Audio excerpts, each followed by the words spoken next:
Hello, and welcome to Word of Hope. I'm Brother Joe Trout, coming to you for Friday of the 26th week in Ordinary Time. And I don't know about you, but I have found the news this week particularly disheartening. It sure seems like on a political level we're not getting anything right lately as a nation. There's certainly a lot of fighting within the church. I don't know if you've followed. There's lots of different viewpoints on what's going on at the Synod on Synodality and different statements that Pope Francis has made recently. It seems like we're kind of always at each other's throats. In a way, it almost seems like what we hear from the people in the exile in Baruch today, that they are lamenting, we have turned away from God, we have gotten this wrong, and it's brought this punishment upon us, that we were not faithful. But I think there's actually a really big difference between what we tend to lament as a society and what's going on in Baruch. That we talk about how badly our culture has gone, you'll hear about a culture of death, any number of other things. But we almost always mean they are the problem. I'm just stuck living in a culture that's not good, that they have created. Right? Whereas in Baruch, it's very clearly, we got it wrong. This is on us. This is our fault. In fact, they knew that this was their fault because God told them, and God said back in Leviticus that if they were not faithful, this is where it was going to go. And they're saying, we have no one to blame but ourselves. We were warned. And yet in the warning, they were also given a promise of hope. That God said he would be faithful to his covenant.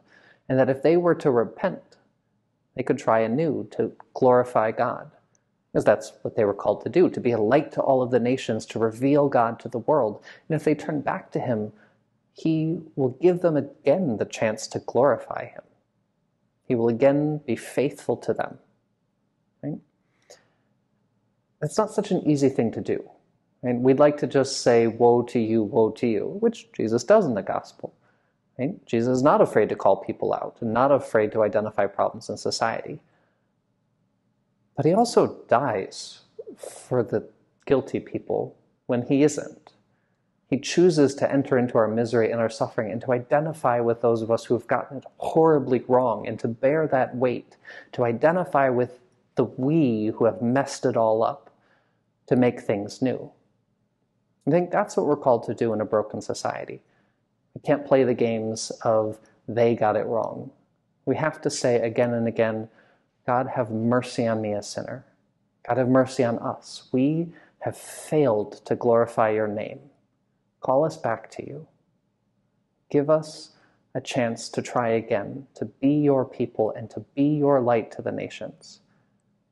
We have to see ourselves as a part of that problem because none of this happens without kind of all of us playing some role or another. We are all a part of the sin of this world.